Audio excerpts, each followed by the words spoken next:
ಚಿಂದಿ ಉಡಾಯಿಸೋ ಖಾರ ಬಣ್ಣ ರುಚಿಯನ್ನು ನೀಡುತ್ತದೆ. ಆಚಿ ಮೆಣಸಿನ ಪುಡಿ ಚಿಂದಿ ಉಡಾಯಿಸೋ ಖಾರ ಬಣ್ಣ ರುಚಿ. ಆನೆ ಕಾರ್ಯಪಡೆ ಕಚೇರಿ ಕಟ್ಟಡ ಕಾಮಗಾರಿಯಲ್ಲಿ ಕಳಪೆ ಕಾಮಗಾರಿಯಾಗಿದೆ ಅನ್ನೋ ಆರೋಪ ಕೇಳಿಬರ್ತಾ ಇದೆ.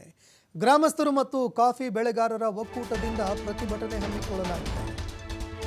ಬಿಕ್ಕೋಡಿನಲ್ಲಿ ನಿರ್ಮಾಣವಾಗ್ತಿರುವಂತಹ ಆನೆ ಕಾರ್ಯಪಡೆ ಕಚೇರಿ ಕಟ್ಟಡದಲ್ಲಿ ಕಳಪೆ ಕಾಮಗಾರಿಯ ಆರೋಪ ಮಾಡಿದ್ದಾರೆ. ಹಾಸನ ಜಿಲ್ಲೆ ಬೇಲೂರು ತಾಲೂಕಿನ ಬಿಕ್ಕೋಡು ಕಟ್ಟಡ ನಿರ್ಮಾಣಕ್ಕೆ ಶಂಕುಸ್ಥಾಪನೆ ಮಾಡಲಾಗಿತ್ತು. ಇನ್ನು ಸಚಿವ ಈಶ್ವರ್ ಖಂಡ್ರೆ ಅವರು ಶಂಕುಸ್ಥಾಪನೆ ನೆರವೇರಿಸಿದರು. 40 ಲಕ್ಷ ವೆಚ್ಚದಲ್ಲಿ ನಡೀತಾ ಇರುವಂತಹ ಕಾಮಗಾರಿ ಕಳಪೆ ನಡೀತಾ ಇದೆ ಅಂತ ಗಂಭೀರ ಆರೋಪ ಮಾಡಿದ್ದಾರೆ. ಸಂಪೂರ್ಣ ಕಾಮಗಾರಿ ಹೊಸದಾಗಿ ಮಾಡಬೇಕು ಅಂತ ಗ್ರಾಮಸ್ಥರು ಈಗ ಒತ್ತಾಯ ಕೂಡ ಮಾಡಿದ್ದಾರೆ. ದೃಶ್ಯಾವಳಿಯಲ್ಲಿ ನೀವು ನೋಡ್ತಾ ಇದ್ದೀರಿ. ತೀವ್ರ ಕಳಪೆ ಕಾಮಗಾರಿಯಾಗಿದೆ ಅಂತ ಗ್ರಾಮಸ್ಥರು ಆಕ್ರೋಶ ಹೊರಹಾಕಿದ್ದಾರೆ. ಸಂಪೂರ್ಣ ಕಾಮಗಾರಿ ಮತ್ತೊಮ್ಮೆ ಪುನಃ ಪ್ರಾರಂಭ ಮಾಡಬೇಕು ಅಂತ ಒತ್ತಾಯ ಕೂಡ ಮಾಡಿದ್ದಾರೆ. ಹಿಂದೆ ಏನು ಫೌಂಡೇಶನ್ ಮಾಡಿದ್ರು ಆಗ ಪ್ರಗತಿಯಲ್ಲಿತ್ತು ಆಗಿನ ಕೆಲಸ.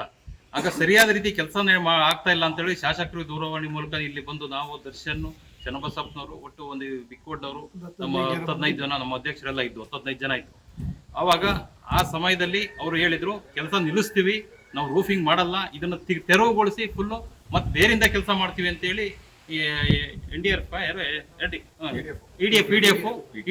ಮಾತಾಡಿದ್ದಾರೆ. ಮತ್ತೆ ಇವರು ಅವರ ಯತೀಶ್ ಅವರು ಬಂದು ಇಲ್ಲಿ ಸ್ಪಾಟಿಗೆ ಬಂದು ಅವತ್ತು ಅವರು ಭರವಸೆ ಕೊಟ್ಟು ಹೋಗಿದ್ರು. ಆ ನಂತರ 15 ದಿವಸ ಕಳೆದ ಮೇಲೆ ಏಕಾಏಕಿ ಬಂದು ರಾತ್ರಿ ಹೊತ್ತು ಇದಕ್ಕೆ ರೂಫಿಂಗ್ ಹಾಕ್ಬಿಟ್ಟು ಸೀಟ್ ಹಾಕಿ ಹೋಗಿದ್ದಾರೆ. ಸೀಟ್ ಹಾಕ್ಬಿಟ್ಟು ಈಗ ನಾವು